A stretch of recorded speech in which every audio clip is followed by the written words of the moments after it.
Danny Phantom is a pretty great show to look at for a Halloween thing, isn't it? The town it takes place in, Amity Park, always appears to be locked in perma-autumn, making every day and every night feel like you're on the cusp of Halloween. In addition to it being a series that deals so heavily with facets of the paranormal like ghosts. You would think the show having a Halloween episode is pretty much a given. The episode begins with Danny fighting off ghost eels. In the process, he gets blasted through the school, accidentally bumping purple paint onto local Josh and bully Dash. But before Dash can turn Danny into a fine red paste, Mr. Lancer interrupts them and proposes an alternative to detention. As you know, every year one of the faculty puts together a haunted house party at the abandoned Townsend place. This year it's my turn. What he needs Danny and Dash to do is to help set up rooms in the house to get it ready. Whoever does the better job doesn't get detention. After Lancer leaves, Dash and Danny propose an additional bet on top of that one. If Danny wins, Dash has to run through the school in his underpants. And if Dash wins, Danny has to eat, that. Later at the Fenton residence, Danny and Tucker are brainstorming on what to do, and it quickly becomes apparent that despite Danny's ghostly abilities, he isn't really that good at scary ideas. Luckily, Sam comes in with a book she found about the Fright Knight, a Halloween specter who, with his soul shredder sword, instills fear into the hearts of men and women. It's also revealed that without realizing who lives there, Danny has actually seen the Fright Knight's castle before, due to him trying to map the ghost zone. So, Danny, having found his inspiration, attempts to base his room in the haunted house on the Fright Knight's chamber, and because he has no money and not a lot of time, it looks like this. I am the Fright Knight! Tremble before the Soul Shredder! To be fair to Danny, if he made sure it wasn't well lit in there and put a fog machine, he'd probably do just fine. A moment later, the Fenton parents pop in to show off their new ectoplasm bazooka. After Tucker leaves to go trick-or-treating, Danny spies on Dash's much more impressive-looking room. What do you want to bet he actually bullied someone into doing all this for him?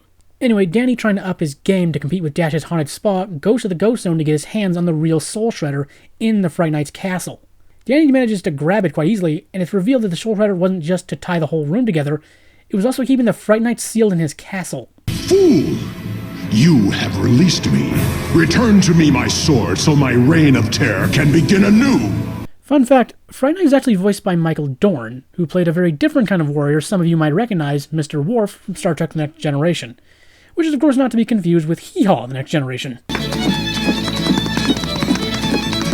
Danny obviously tries to flee sword in tow with the Fright Knight chasing him on his flying fanged horse. Danny manages to lose him momentarily, but once Danny arrives back at the haunted house and plants the sword in the floorboards, it kicks up an ectostorm which starts transforming everything around it, attracting the Fright Knight right to him, who is promptly taking advantage of the situation to let the sword turn Amity Park into his new domain, kidnapping Tucker and melting all of his candy. Clearly, Danny doesn't want that to happen, but he needs Mr. Lancer to say he wins before he can put the sword back, not realizing it's spreading all over town. This bad idea is interrupted by the Fright Knight finally deciding to take his sword back.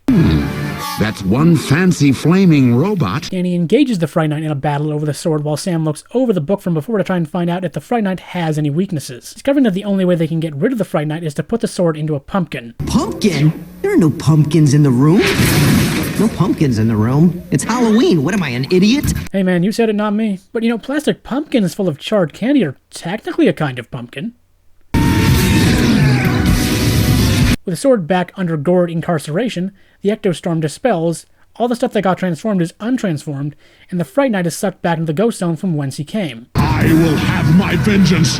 Mark my words! He actually does come back, but that time he had to get his boss involved. In the aftermath, Lancer almost gives Danny the win until he gets slimed by the Fentons, and he awards it to Dash out of spite. I guess it's time to book a hospital bed for when Danny needs his stomach pumped after ingesting a rancid jock strap. Well, good night everybody. Wow.